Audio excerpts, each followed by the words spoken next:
এই অধ্যায়ে আমি আপনাদেরকে অন পেজ অপটিমাইজেশন আরেকটি গুরুত্বপূর্ণ বিষয় সাইটের সাইট ম্যাপ তৈরি করা এবং সাবমিট করা এই বিষয়টি দেখাবো।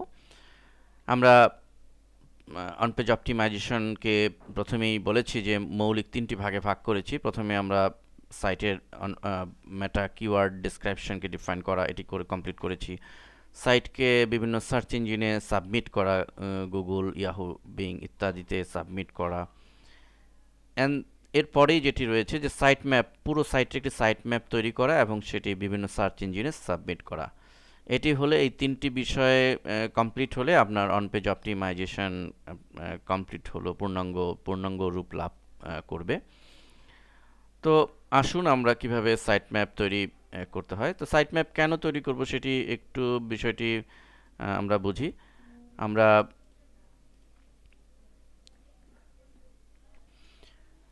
আমরা সাইটের বিভিন্ন সার্চ ইঞ্জিনে সাইটকে ইন্ডেক্স করা বা সাবমিট করার এই যে সেকেন্ড যে পোর্শনটুক আছে, এটুক করলে আমরা কেউ গুগলে সার্চ দিলে সেটি সে সাইটকে পেয়ে যাবে, ঠিক আছে। কিন্তু আমরা যেহেতু চাই যে আমার প্রতিটি পেজ, প্রতিটি টপিক, প্রতিটি পোস্ট যেন গুগল বা ইয়াহু ইন্ডেক্স করে এবং সেটি সার্চ ইঞ্জিনে পেয়ে যায়, সেটি করতে চাইলে আমাদের সাইট ম্যাপ করাটা অপরিহার্য এবং সাইট ম্যাপ করে সেটি বিভিন্ন সার্চ ইঞ্জিনে সাবমিট করা।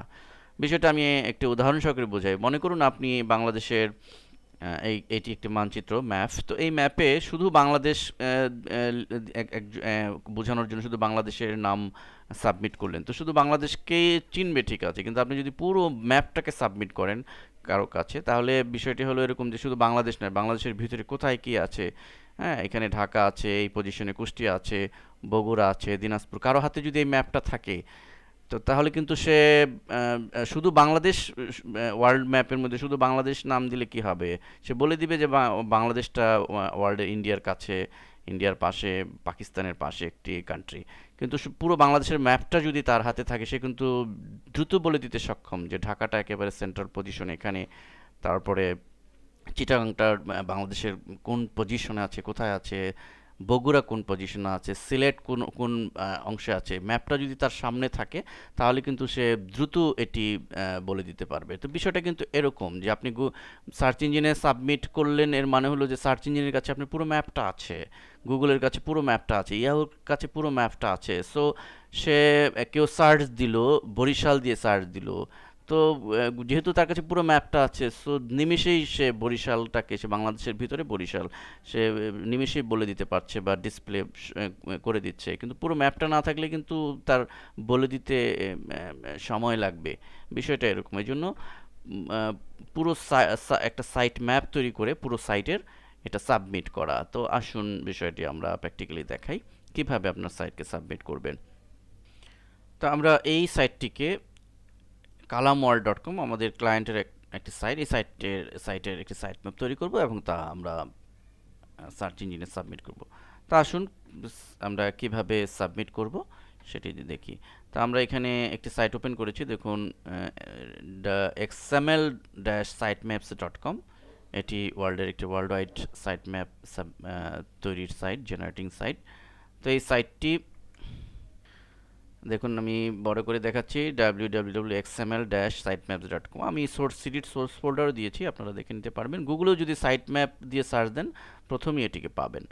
তো এই সাইটটি তে ওপেন করি, পুরো ইনস্ট্রাকশন দেওয়া আছে যে কিভাবে আপনি করবেন, এখানে লেখা আছে। তারপর দেখুন 1 2 3 যে 4টি স্টেপে আমাকে সাইট ম্যাপ সাবমিট করতে হবে, সাইট ম্যাপ তৈরি করতে হবে। তো এখানে স্টার্টিং ইউআরএল, এই এসটিটিপির পরে আমি দিয়ে দিব এই সাইটের নামটি। এসটিটিপি যেহেতু আছে, আমি শুধু kalamworld.com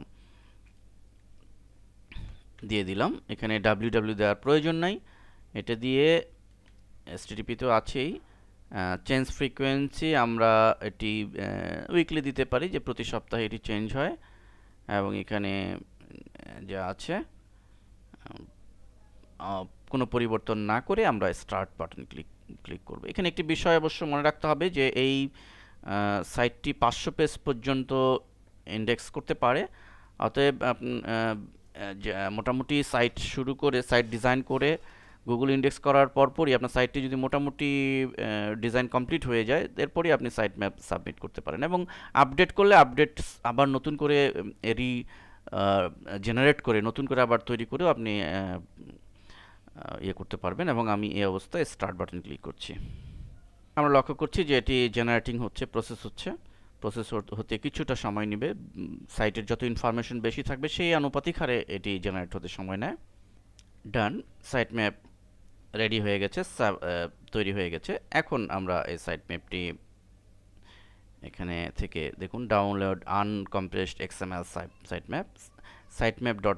sitemap.xml এই যে ফাইলটি, এটি জেনারেট সে করেছে। এই ফাইলটি আমি ক্লিক করব এবং ওকে বাটনে ক্লিক করে ডাউনলোড করব। ডাউনলোড হয়ে গেছে। এবার সাইট ম্যাপটি আমরা যেখানে ডাউনলোড হয়েছে সেখানে দেখি। নর্মালি ডাউনলোড ফোল্ডারে হয়েছে আমার পিসিতে, দেখুন sitemap.xml। তো এই ফাইলটিকে আমরা মূলত তৈরি হয়ে গেল, কমপ্লিট হয়ে গেল। এবার এই ফাইলটিকে আমাদের নির্দিষ্ট যে সাইটটি, সেই সাইটের রুট ফোল্ডারে আপলোড করে দিতে হবে। আসুন সেই কাজটি করি। আমরা এফটিপি সফটওয়্যারের সাহায্যে এটি আপলোড করব। আমি kalamworld.com সাইটে ঢুকেছি এবং সেই নির্দিষ্ট ডাউনলোড ফোল্ডারটিও বাম পাশে অ্যাক্টিভ করেছি। তো লক্ষ্য করুন sitemap.xml এই ফাইলটি সিলেক্ট করে আমি রুটে পাবলিক HTML এর ভিতরে ঠিক এই রুটে আমি আপলোড করে দিচ্ছি। ডান হয়ে গেছে। দেখুন sitemap.xml নামে একটি ফাইল আমি এটি আপলোডেড দেখা যাচ্ছে। তো এটি আপাতত আমি ক্লোজ করে দিচ্ছি। এবং এখানে মজার ব্যাপার হলো যে এই আমি ম্যানুয়ালি করলাম এটি XML sitemap.com সাইটে ঢুকে।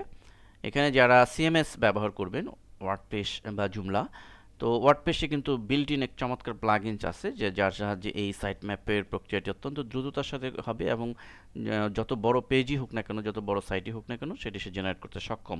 এবং এই যে আমি যে আপলোড করলাম ফাইলটি, এখান থেকে ডাউনলোড করে আপলোড করে দিতে হলো আমাকে, সেটিও করতে হবে না যারা ওয়ার্ডপ্রেস প্ল্যাটফর্মে কাজ করবেন।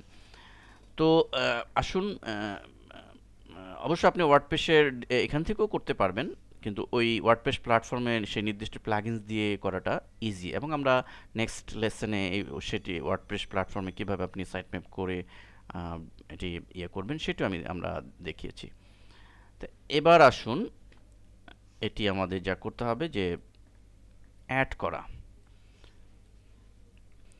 আমরা জাস্ট এই অংশের ক্রিয়েট সাইট ম্যাপ এতটুকু করলাম, কিন্তু সাবমিট আমাদের বিভিন্ন সার্চ ইঞ্জিনে সাবমিট করতে হবে।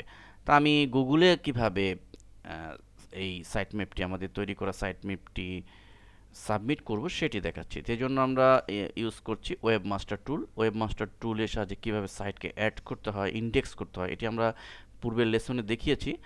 তো এখানে সেই বিষয়টি আমাদের অবশ্যই, যদি আমরা সাইট ম্যাপ করতে চাই তাহলে অবশ্যই আগে আমাদের অ্যাড করে নিতে হবে। অ্যাড এ সাইটে ক্লিক করার মাধ্যমে আমরা আগে দেখিয়েছি এই লেসনটি। তো অলরেডি আমরা এটি অ্যাড করেছি, দেখুন kalamworld.com, এবং এটি আমরা ভেরিফাই করেছি। তো যেহেতু অ্যাড করেছি, আমাদের নতুন করে অ্যাড করার প্রয়োজন নেই। কিন্তু কোনো সাইট এমন হতে পারে যে আপনি একেবারে নতুন আরেকটি সাইট এরকম সাইট ম্যাপ তৈরি করে করছেন, তার আগে কিন্তু আপনাকে সেই সাইটটি অ্যাড করে নিতে হবে। তো যেহেতু অ্যাড করেছি, আর এটা রিপিট করার প্রয়োজন নেই। এখন কালামওয়ার্ল্ডে আমি ক্লিক করে ঢুকবো ভিতরে, এবং ড্যাশবোর্ড চলে এসেছে কালামওয়ার্ল্ডের, এবং আমি ভিতরে নিচের দিকে চলে যাব। দেখুন site map, submit a site map, এই লিঙ্কটিতে ক্লিক করব। তো এখানে আমাদের সাবমিট এ সাইট ম্যাপ এই লিঙ্কটিতে ক্লিক করতে হবে। তার আগে আমরা আমাদের যে ফাইলটির নাম sitemap.xml, এই ফাইলটি মূলত এই নামটি দিতে হবে যেহেতু, তাহলে আমরা এই নামটি কিবোর্ড থেকে F2 চেপে এটি কপি করে নিচ্ছি, বা লিখে দিলেও হবে sitemap.xml। তাহলে আসুন ওয়েবমাস্টার টুলে ফিরে যাই, সাবমিট এ সাইট ম্যাপ এটিতে ক্লিক করি, এখানে আমরা পেস্ট করে দিলাম, অথবা আমি এই কথাটি লিখে দিলেও হবে sitemap.xml দিয়ে সাবমিট সাইট ম্যাপ এই বাটনে ক্লিক। কমপ্লিট হয়েছে। অলরেডি আমরা দেখতে পাচ্ছি যে সাইট ম্যাপ তৈরি হয়েছে এবং এর স্ট্যাটাস টিক চিহ্ন দেখাচ্ছে, কতটি ইউআরএল সাবমিট হলো সেটি 28টি হয়েছে। তো আমরা সাইট ম্যাপটি কমপ্লিট করলাম এভাবে। এখানে আরেকটি বিষয়, সাইট ম্যাপ তৈরি করার সাধারণ প্রক্রিয়া এটি। আরেকটি বিষয় সেটি হচ্ছে যে আমরা ওয়েবমাস্টার টুলের সাহায্যে যদি সাইটকে এভাবে ডিফাইন করি, এরকম টেকনিক্যাল সমস্যা অনেকের হয়ে থাকে, এই কারণেই বিষয়টা আমি আনছি। দেখুন এরকম যদি হয় যে আপনি ডাব্লিউ দিয়ে সাইটকে অ্যাড করলেন, যেমন কালাম ওয়ার্ল্ডে কিন্তু দেখুন আমি ডাব্লিউ দিইনি, শুধু এসটিটিপির পরে আমি শুধু সাইটটির নাম দিয়েছি। তো তা না দিয়ে যদি এরকম হয় যে আপনি ডাব্লিউ দিলেন, যেমন ধরেন www.impress.com বা mpcbd.com, সেক্ষেত্রে কিন্তু যখন আপনি সাইট ম্যাপ জেনারেট করবেন এক্সএমএল সাইট ম্যাপে ঢুকে, সেখানে কিন্তু এসটিডি পরে আবার সেই ডাব্লিউ দিতে হবে, আদারওয়াইজ কিন্তু সাইট ম্যাপ সঠিকভাবে সাবমিট হবে না। আর যদি আপনি সেটি না দেন, শুধু এসটিডিপি দিয়ে কালাম ওয়ার্ড এরকম দেন, ডাব্লিউ না দেন, সেক্ষেত্রে আপনি শুধু সেই সাইটের নাম দিলেও চলবে।